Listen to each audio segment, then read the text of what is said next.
Hello dear students, so Renu Ma'am, welcome to this video. In this video we will do Torricelli's law of efflux. Okay beta. So we have already discussed about Bernoulli's principle, and as per Bernoulli's principle we know that sum of pressure energy per unit volume, kinetic energy per unit volume and inertial energy per unit volume remains constant. Sum of all these energies per unit volume remains constant. That was Bernoulli's principle. And here today we will do Torricelli law of efflux. So beta, as per Torricelli law of efflux, Torricelli law states that basically the velocity of efflux of a liquid is equal to the velocity which a body acquires when fall freely from a liquid surface to the orifice. Orifice means a simple narrow opening, a simple hole, we can say that. Okay. So beta, simple. What do we do here? Suppose we are having a container, okay, and it is covered with a lid. Here I am having lid, okay. We are having lid here, and liquid is filled inside it. In this container, liquid is filled with it. So we are having a narrow opening here, and through this narrow opening, liquid will come out. Okay, through this narrow opening, liquid will come out. Suppose this surface is surface 1 and the surface 2.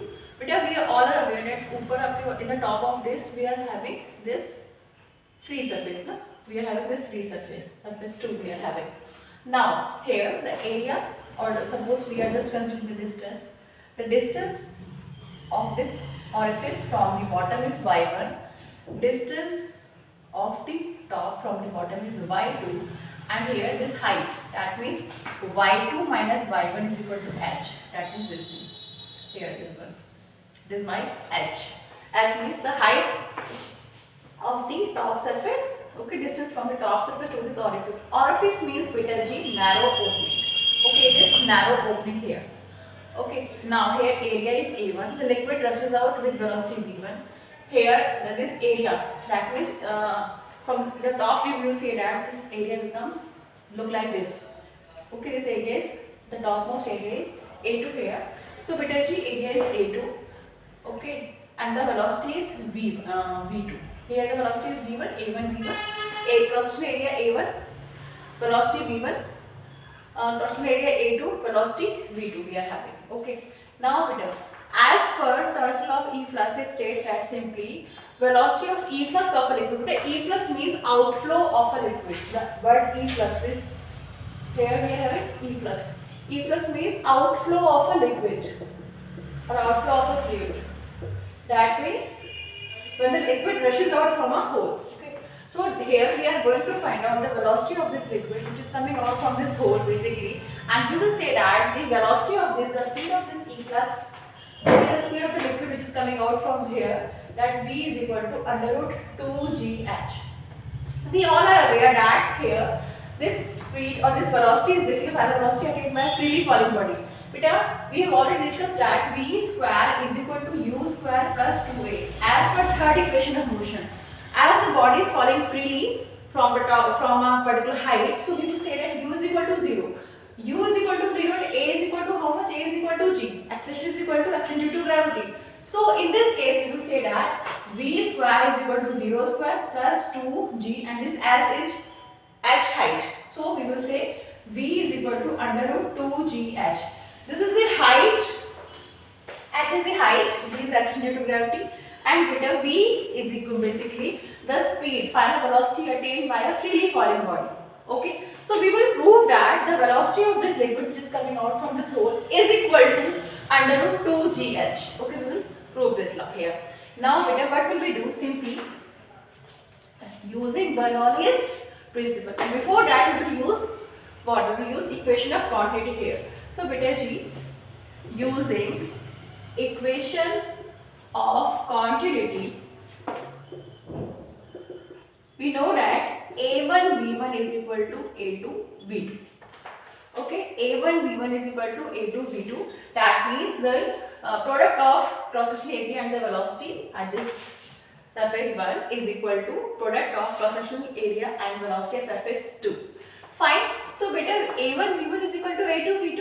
As we are aware that A2 is very large as compared to A1. we will say A2 is greater than A1, this implies that V2 is approximately equal to 0. Okay, why? Because A1 is very less. That means the velocity V1 will be very high. Okay, beta, it will be very high. So V2 is approximately equal to 0. That means we will say that at the topmost surface the liquid is at rest. Okay, here this liquid is at rest. Liquid is at rest. V2 is equal to 0. Fine. Now beta, what will we do? Simply using Bernoulli's principle. Using Bernoulli's principle.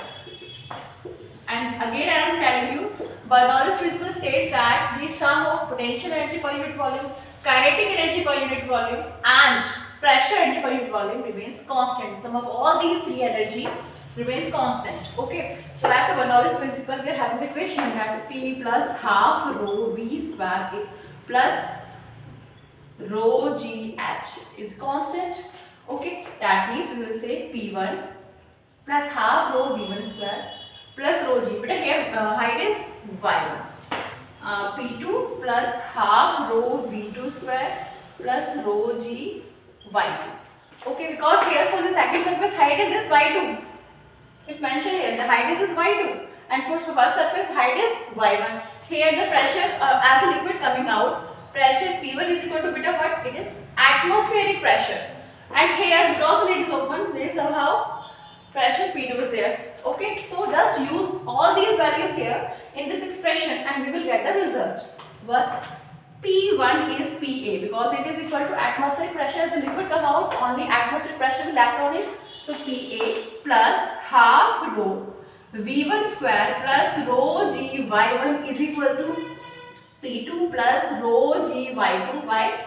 Because V2 is equal to 0 because the liquid is at rest. So now we will have half rho V1 square is equal to P2 minus PA.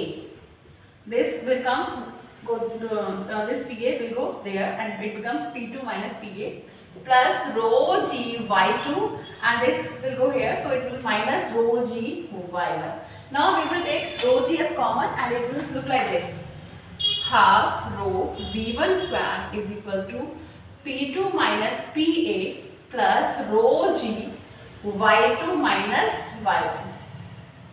Okay, but Y2 minus Y1. This entire is Y2, this is Y1. So the difference of these two is H. Okay, we already mentioned here. So I will substitute Y2 minus Y1 as H. So we will have the equation that half rho V1 square is equal to P2 minus PA plus rho G H. Okay, just a second. So I am just going to rub it. So beta G, it will look like this. Half rho V1 square is equal to P2 minus PA plus rho G H. I have to find out the value of this V1. V1 square is equal to 2 P2 minus PA. Why? Because this 2 is in denominator. It will go here. 2 P2 minus PA plus 2 rho G H. Okay, upon rho. Okay. So V1 is equal to this thing. Twice of P2 minus PA plus 2 rho G H upon rho. So it will look like this. Under root 2 P2 minus PA upon rho plus 2GH. Why? Because rho and rho will get cancelled out when I separate these two. Then we are having this is the speed of efflux. Now, if the lid is open, okay, so what will happen now here?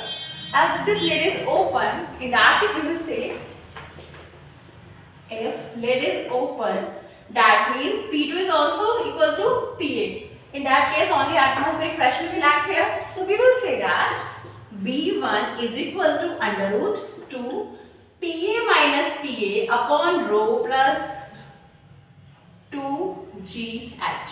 Okay, then now PA minus PA becomes 0, this entire term will be 0. So V1 is equal to root of 2GH. So here I have just derived the formula of speed of efflux, that means speed of the liquid which is coming out from an orifice, which is coming out from a narrow hole from the container in which liquid is kept. Okay, so using Bernoulli's principle, I am able to find out the speed of liquid coming out from a hole, from an orifice. Okay, so this is the speed of efflux. Thank you so much.